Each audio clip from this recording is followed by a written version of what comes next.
sheets, and I'm going to be going through the MLB lobbies for this evening's slate, see who's doing well. Spoiler alert, it's not me. And then we're going to do a live lineup build for the Genesis Scottish Open, which actually starts in just a couple of hours. So the projections are very updated, and we're gonna screw around with SaberSim and try to just give you guys some different ideas of what to do with respect to building lineups for the slate. But I guess let's first share my screen and we'll talk about the lobbies. And what we're going to do is we're also going to use the SaberSim live contest sim thing to determine what's what. Hey, what's up, All-Star? Yeah, I don't know if you saw this, but they added a fight to the UFC card like 2 hours ago. Darius Flowers against somebody. I don't even have odds yet, but I got to figure it out before tomorrow. Where I'll go over all that. So good news is it's going to be a 12-fight MMA card. Yeah. So let's we're going to look at 3 lobbies. We're going to do the bat flip, the ball 4, and the walk-off home run.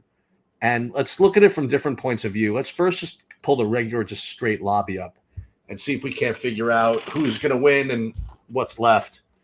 So in the bat flip, in the lottery, Shrek is in the clubhouse with 195 points. And it's pretty clear who's trying to track him down. And that's going to be, looks like Sunny Sky. Sunny Sky is 11 points away. No pitchers going, but he's got a tie game in Atlanta, Arizona, and he's got 2 Atlanta guys. And he also has Moniak, bottom of the 5th. He's got a 3-run homer in the belt. So he's 11 points away. So, do you think, before we even look at SaberSim, analysis, who do you think's favored here? Do you think that he's favored to get the 11 points? I mean, he's going to get, at least, maybe 2, 3, 4, maybe 6 at-bats. I'd like to think he's the favorite, but it's going to be interesting to see. I just want to make sure there's nobody with like 40 like down here in case this whole game goes off. No, it doesn't look like it. Okay. So what you could do is you pull up this not this one, but the contest tab on SaberSim, and we pulled up the bat flip, and this puts the actual score here. And this actually has a live projection. And amazingly, right, it looks to be almost a draw between Shrek and Sunny Sky.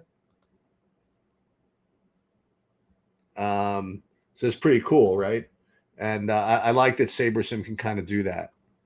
So it looks as though it's going to be a sweat, and SaberSim kind of reflects that as well. All right, let's take a look at the we have kind of a friend of the program here. He was going to win everything, but we'll talk about why he's not going to win everything in a minute. But Forsaken, who is on Twitter as downside of me, very, very strong player, pretty good follow on Twitter as well. He seems to have this pretty wrapped, Well, I shouldn't say that. They're guys, but Big T66, no relation. He's got Springer, so he's got a couple of swipes at it, and he'll have at least 2 at-bats, maybe 3. So, yeah, he could get there. Let's look at the Matt Clow. Matt Clow has, maybe 2 Rendon at-bats, so that's not so great. Casso 25 is an interesting one. So he's only 19 away, and he's got some Olsen and Kellenic, whatever. So maybe 3 or 4 at-bats between those 2. So Forsaken's got to worry about him as well. And then pretty much nobody else. Well, let's look at this. No, this guy's too far away. It's 127 points. That seems too far away. Now let's take a look and see what SaberSim has to say about all that. For the ball 4, it actually looks like, wow. So ball Forsaken 6 points over these two, but these two are already in the clubhouse. Casso was the one that still had guys left. So it looks as though SaberSim is not as hopeful with Casso's chances here. But what's interesting is, again, it's very hard to make a live projection the way results distribute in baseball, right? So you have like Casso, he's got 142. They're projecting him to get 151, right? Wait, let's pull this up again. Projecting 151, but that's a median, right? Remember that the way results distribute, it's not like basketball where it's 1-1, 2-2, 2-2, 2. I mean, one home run and then poof. Nobody cares about the median. So pretty interesting. And the big T, different big T. Now let's take a look at the ball 4, where we thought the whole day that, I was watching this, that not the ball 4, the walk-off home run. We thought Forsaken was going to win that one too, but BC Cologne or whatever, BP Cologne went past him at the end with the hell was it? Oh, maybe some Milwaukee thing at the end to go past him. So he's in the clubhouse at 168. The only guy obviously looks like he can get there is Kuchin, who is 24 points away and 13. Wow, this was actually really big that Toronto took the lead, because if Bassett can get through this 5th, which could be shaky, but then it puts him in a position for a win. And he's got 2 Texas guys. So 24 points, that's like 2 home runs or whatever it is. And we'll get there, Pope. We'll get there very, very quickly, actually, with the golf questions. I'm just going to blast through this. All right, so let's take a look at SaberSim's assessment of this. And it looks as though BP is 168. He's in the clubhouse. Kuchenberg, they're only giving him 152 as far as a projection. I mean, he's got 147 right now. I mean, what do you want? What do you want from the guy? You don't think he's going to get 5 points out of these two guys, or Bassett, unless Bassett's out? So I think SaberSim did a poor job of pricing this guy. I think he's got a better shot. So we'll keep an eye on that. Eric C. Tabor did not do well today. Had a shot. I mean, well, he had a shot. Whatever. It's hard. And just to remind everybody of what won here. So all this Houston business. Valdez, Pavetta, man, he was going to get run out of the gym in like the 2nd inning. And then he just found this sweeper where he struck out like 10 guys in a row, throwing like 30 straight curveballs. It was pretty crazy. So he ended up with a pretty more reasonable performance after all was said and done.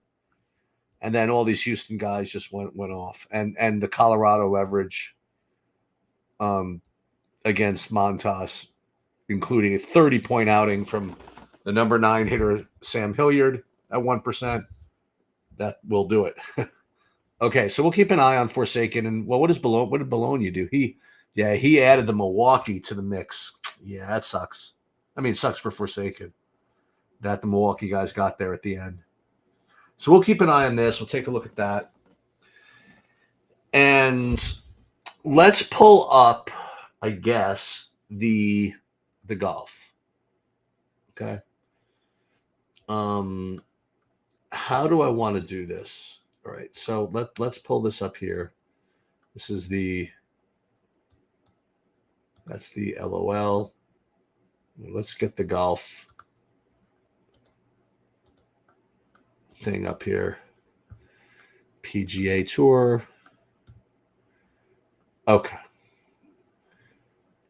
All right. So I will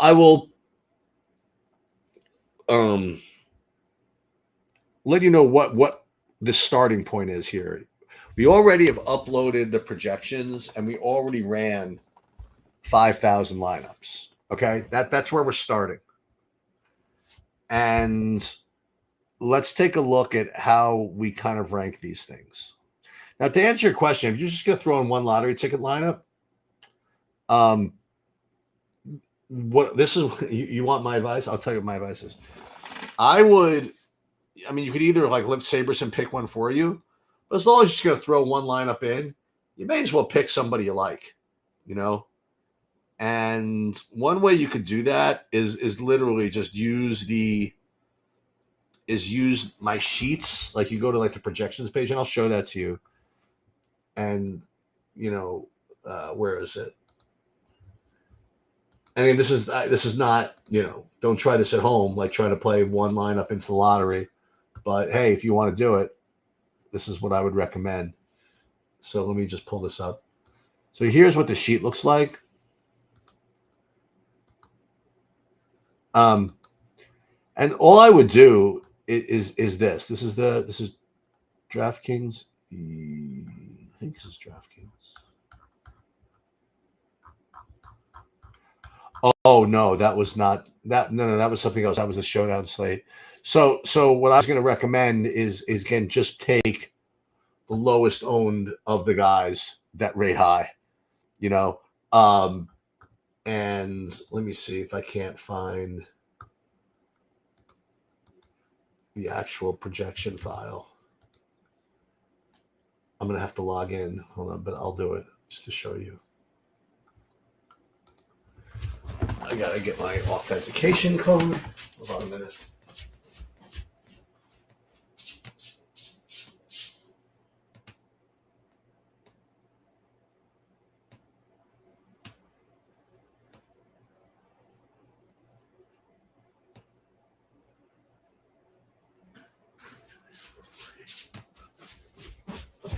One second.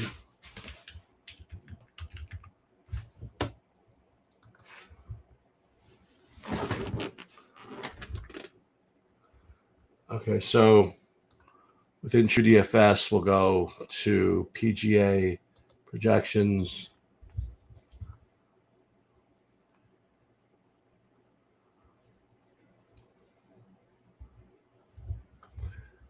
And so we just rate these guys like this, right? By Sheets value score. And I don't know why the salaries are not listed.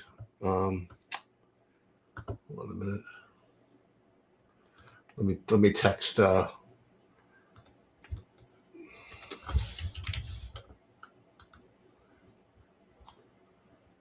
on a second.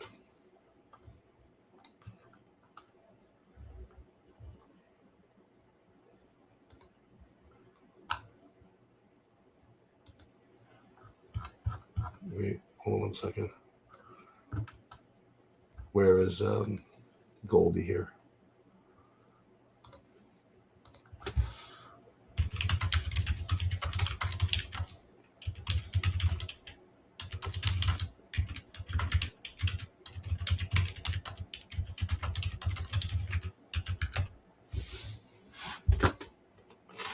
Okay. Just wanted to tell him. All right. So you look at Sheets value score, and then you just look and see what ownership might be kind of on the low side. And you want to play one lineup. I mean, maybe you play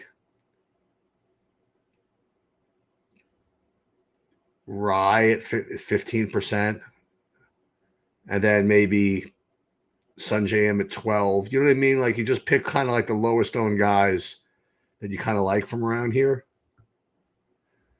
But aside from that, let's see if we can't really do some damage here. So we ran 5,000 lineups, and the first way we want to rank them, let's just first look at the overall pool. Okay. So out of the 5,000 lineups, we'd be getting, a full like 37% Xander Schauffele. Then 24% McIlroy, 23% Morikawa, 22% Aberg, right? That's the whole pool. But then the question is how do we rank them? So we want to play 150 lineups, the first screen here is this Golf Main.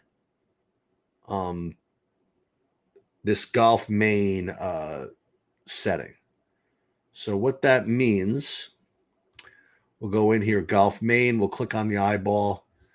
And we don't want to get too far into the weeds with this formula, but suffice to say, it's a pretty aggressive way to play, right? So you're the key terms here that I want to highlight is this 99th percentile thing. So that is the 99th percentile outcome of the lineup. Okay, so it's really not taking into account the medians. Really, it's really taking into account the outliers, which is good. And it's also dinging the lineups for average ownership, adjusted ownership. So you see that minus 0.5 times. So that is, and that's what corresponds to this Golf Main 133.27. Okay. I wonder what Sheet's default is. Wow, this is so funny. So Sheet's default is very similar. I saved this for my MMA metric, right? But for golf, you don't really need to do this. Okay. Well, we'll get to that when we talk about MMA.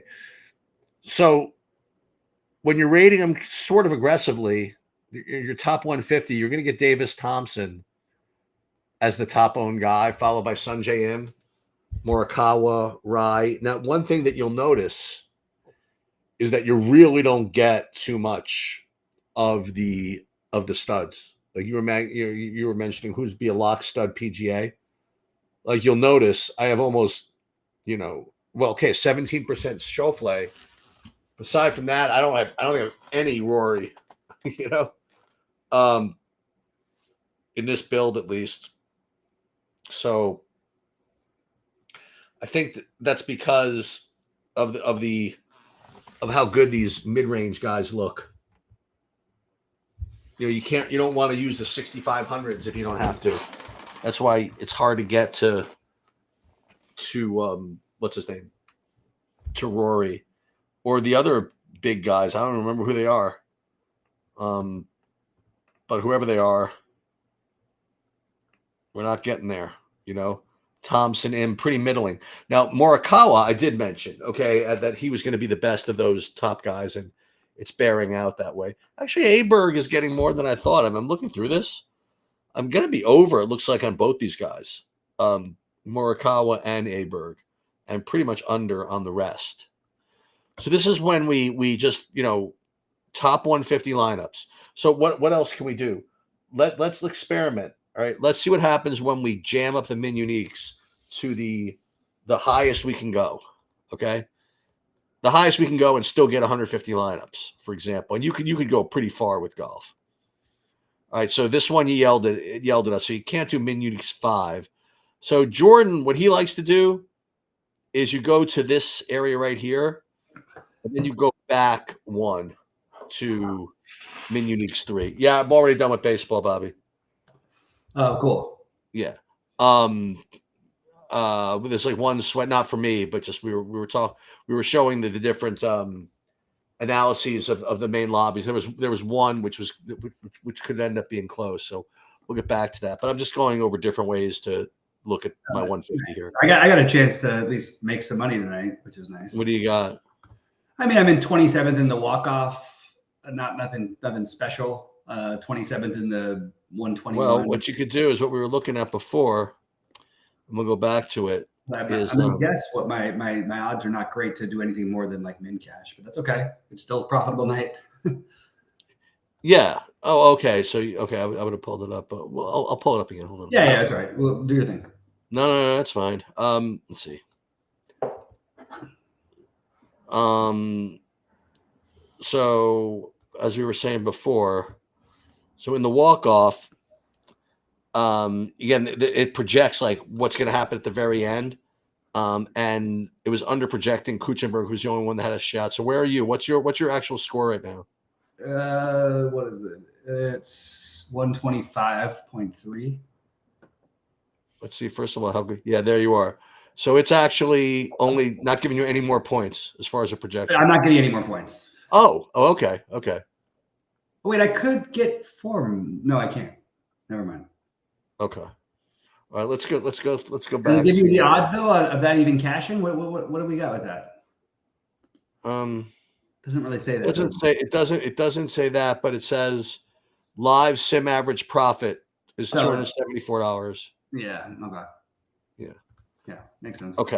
So let's go back. It wasn't great. It wasn't great. It was just like it's a shitty slate, so you've got a chance a little bit with you if you get a couple pieces right. And the India and Butler one-offs paid off, so that was about it tonight.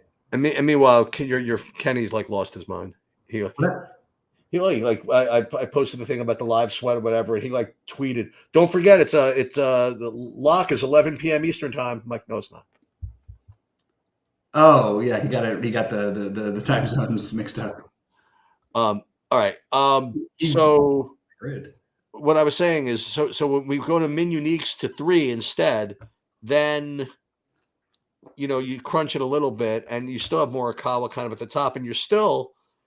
It's going to be very difficult for me to get to much Rory here. So Rory here's like 14%, something like that. And the one that obviously scares me is the Davis Thompson at 30% coming off that win like that. But this is what I'm getting. I'm really not getting too much of the Rory, and I'm not getting too much of like the 6Ks or anything like that. So that's that.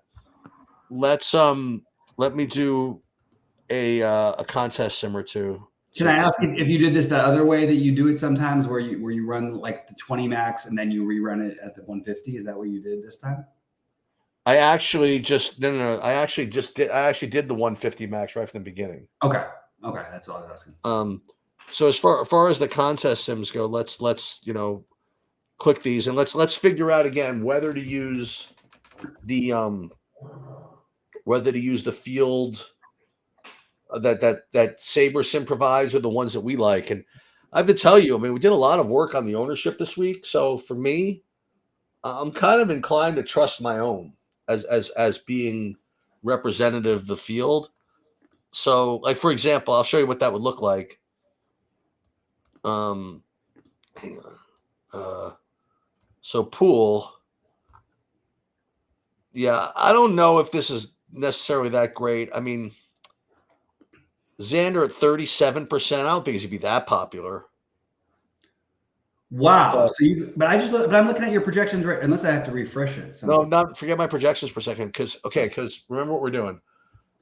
We're trying to find the field of lineups to compare ours to, and you can't just put in my ownerships. That Saberson doesn't allow you to do that. You have to identify an actual field. So what I did was I'm testing that 5,000 lineup field that I built. What does that look like? Is that at least a decent representation of what the field's going to do? And so that's what this pool thing is. It's not my ownership. It's not my ownership projection. It's what the pool of lineups of the 5,000 actually looks like. So do I like this? Do I like if I'm going to predict what the field's going to do? Do I like having 37% Xander in that field? Probably not, because he's probably going to be lower.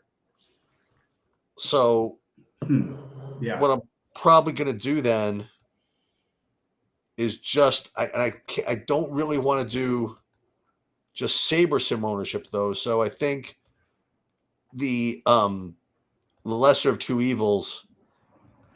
I'm just going to go with this build one anyway. So what's going to end up happening, I would imagine, is that I'm not going to get an overwhelming. Ooh, actually, it's Live Sweat 1. Actually, I named something else. Is that I'm probably not going to be getting like that much Xander if I'm presuming that he's going to be 37% owned. Right. But that's what I was trying to ask is where, if you don't have met 30%, because I 37, because you do, because I'm looking at your thing and I don't see 37. Okay, now listen to what I'm saying. So no, I'm sorry, I am listening to what you're saying. I just didn't misunderstood. Okay, so this column I'm showing you, yeah, pool, That is what I'm considering using as the representative pool, because I can't just put my ownerships into SaberSim like this, right, and have it create a pool. Oh, okay. So you're saying how it's gonna, yeah, okay. So you're using it, but that's not the realistic percentage. That's right. Yeah. But what you have to do is try to find out the best attempt at it, and it's either this. As far as SaberSim goes, I mean, there are other things you could do, but it's usually either this or just trusting the straight SaberSim ownership. Which, well, maybe that's not the worst idea in the world either. So let's see what that would look like. So if we're going to use the SaberSim ownership, then it would look like this. Like you think 40% Rory? You think that's any better? That makes more sense to me. That's what okay, I so, would. So this is what we're going to do then. That's what we're going to do then. That's what we're going to use. So let's use SaberSim ownership for all of them. And then we're going to see what we end up getting. Okay. Well, we don't need to do anything but the lottery here. Let's run contest sims. Yeah, unfortunately, D-Pope, I don't really have a strategy for Showdown. You know, I just run the projections. I run it through the different sims and then just kind of roll. You know, and yes, there's stuff you could do with like figuring out the waves and stuff, but I think that's all factored into the projections anyway. So I actually don't think the waves are necessarily factored into projections, but I agree with everything else you said. Oh, you don't think so? Okay. No, I really don't. I think that it's actually the biggest glaring weakness in golf, and it's been my most. There's no reason except for that the days of the weeks I win the most are usually where there's some sort of significant weather, something or other, because the projections do have a hard time figuring out, especially if it's questionable weather, which it always is. You know what I mean? Weather is not like a definitive. There could be certain gusts, you know, in the afternoon that they're miscounting. Sorry about that.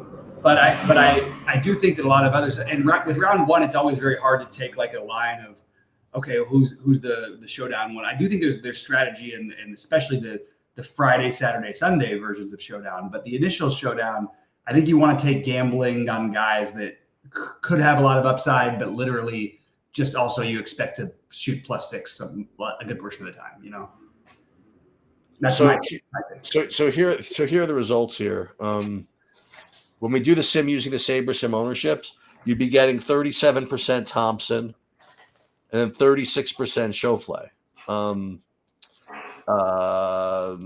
And not surprisingly, I can't even find Rory on the list. When you presume him at 40% ownership, and he doesn't really project all that. Actually, this is not true. Getting 14% of him. All right, that's more than I thought. Yeah. So this is a tough scene, man. If you get Davis Thompson, who's not exactly, I mean, I shouldn't say should expire confidence. He's playing great, but so you do min uniques 3 in this, you're back to then call Morikawa more. Right.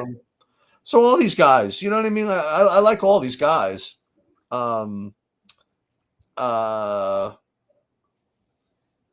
So it'd be literally some variation of this. D Pope says, "Do you sim ROI for Showdown or still risk adjusted ROI 1 at minimum?" So, well, I mean, as far as like min uniques, I would do plenty. You know, the more diverse you can get, the better in Showdown. What I don't do is leave money on the table on purpose. It's not that difficult to get unique. You know what I mean? In PGA Showdown. So you don't have to do all kinds of stupid shit, you know?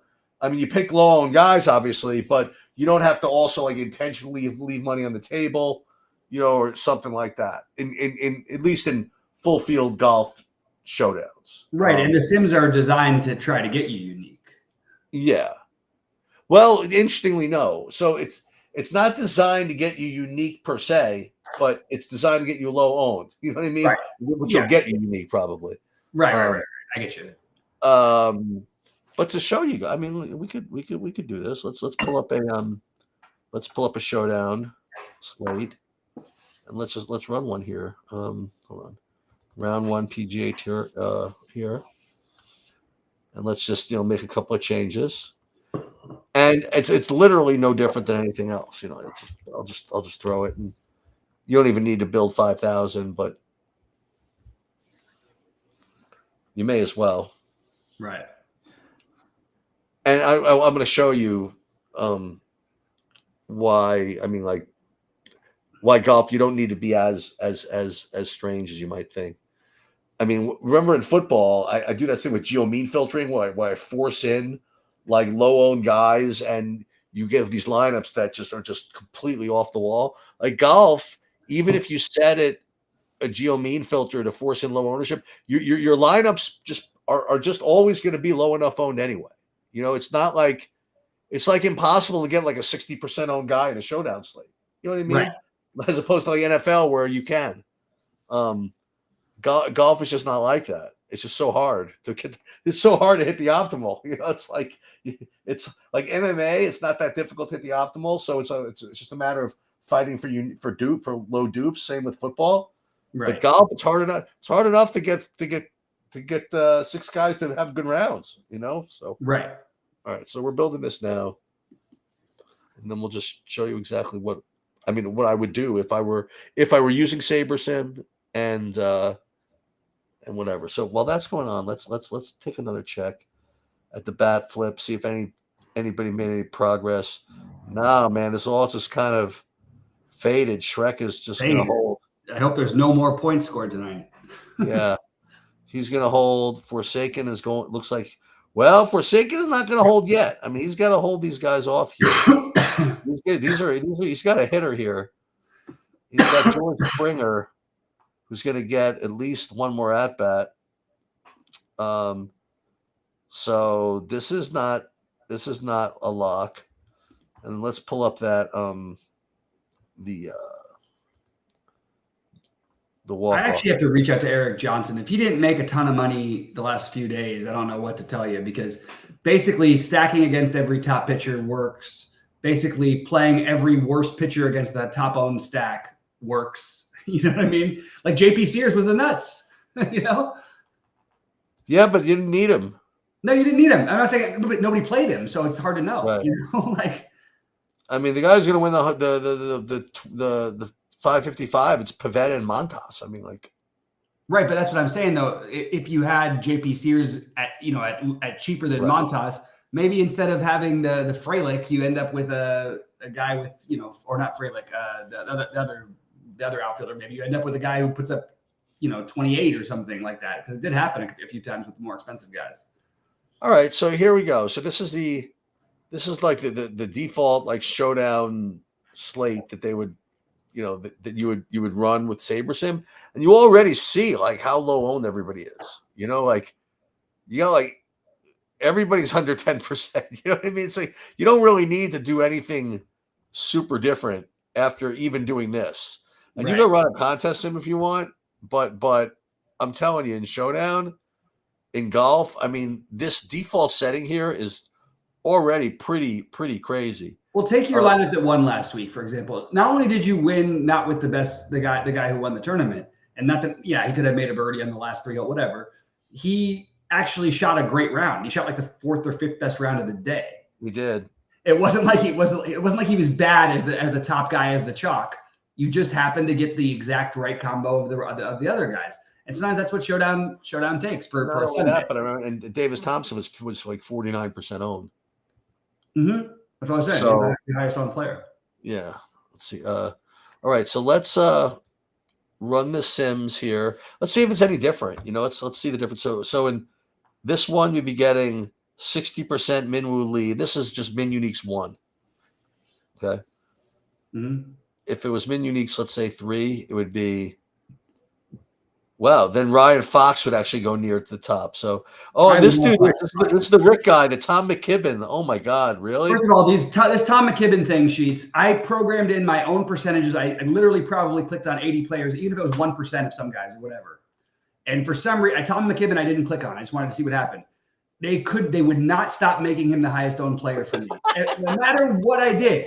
And That's I great. finally had to get him down to like 10%. But here, just to show you how wild Showdown is. Okay, so now this is what the sim results look like. Sort of by Min Uniques 3. It's Van Rooyen, Sunjay M, and Rai, and then also Fox, Spieth, Minwoo Lee, whatever. But curiously, Eric Van Rooyen is the top guy. Okay. I mean, on the other hand, if you just went to that main build that we looked at before, then Eric Van Rooyen's like only 20%, like 11th highest owned. You know, so it doesn't. As long I would really not get too fancy with the showdowns. I would just use whatever projection set you want. Use SaberSim to kind of help you build a portfolio, and then do as many min uniques as you can kind of tolerate. And then you pray to the golf gods. That's really the hashtag process. I mean, it's not like a lot goes into the projections, and these are the SaberSim projections. I have my own for this one, but I couldn't upload them for some reason. And now I have Goldie. I told Goldie something. The salary is not listed on the PGA projection page on TrueDFS. I told him that. So let's see. Yeah, he's trying to get after it right now. He's all of our projection pages are being totally redone right now, as you know. Yeah, what's his name? Showed me a mock-up of what they're going to look like. That'd be great. Yeah, absolutely. I felt thrilled with what's happening. So that's all really Showdown is. But I would definitely use SaberSim to create these lineups, because again, as I mentioned, you go into this golf main thing, even here, I mean, this is heavy duty shit. Like this formula here that ranks these, again, it factors in the 99th percentile outcome. So this is not like SaberSim doing NBA. SaberSim doing NBA, their defaults are just pretty close to the optimal median. But with golf and MMA or whatever, even baseball, like it's really just trying to beat the chalk here. Mm-hmm. All right, favorite outright bet. You know what? Let's come up with one. How about I've got a couple. All right, so we're gonna pull it up. Yep. We're gonna bet right on the spot here. Let's see, golf, Genesis Scottish Open.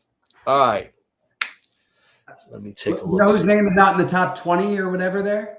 A guy who's definitely one of the best 20 golfers in the world, who actually finished 10th here last year, his first time playing the course, and desperately has been working his ass off, and is desperately just convinced he can do better than he did at a major this year. And he's been in there a couple of majors. Who would that be? Oh, you're coming close to him right now. Homa? I'm not saying necessarily to win. I'm saying the odds are good enough to just bet him at anything. They're all way too high on him, in my opinion. They should be Homa, Sahith, maybe. Just Sahith is just like if you're going to do it this week, then we just do it every week, kind of a play to me. Just sure. So what? Well, yeah, that's fine. Well, but Homa being priced below Sahith, like not like any major, that's never going to happen ever. You know what I mean? Anytime these guys are coming off work, getting ready for a major, maybe you could argue for it, especially because Sahith has only played here one time, if at all, actually. Fleetwood 22, no. Tom Kim 30. I actually like Fleetwood to win the tournament. I wish I could go back and take my bet, but now I've talked myself back into it. But I don't think that he's a good bet at 20. I think 22 is probably not. I am considering. Okay, I think I have my favorite right now. My favorite right now is actually going to be the Wyndham Clark at 50-1. I like that, Sheets. I mean, not that he has shown any signs of being able to win. He was the best player in golf for the first half of the year, including Scotty. And then Scotty started playing more tournaments, and then he fell apart a little bit. Robbie McIntyre is a good top 20, top 15, top 10, whatever. I don't know what the hell they have. Get that. Yeah, go for the dub. Let's see. He was Kenny's one and done, I'll tell you that this week. Hoagie. Can Hoagie actually win this tournament? Probably not. I was surprised that you came up with as much Hoagie, and I threw a little bit of him in on your behalf because I love Hoagie in general. So it was kind of weird because I do want to treat these foreign courses like they're different courses. Like when you have to go over to Scotland, it's just different. Everything's different. These are not. If Hoagie's 80-1, I'm just going to play Wyndham Clark at 50. Yeah. I think EVR would be a better bet than Hoagie for straight up. Aaron Rye is 40. That does seem.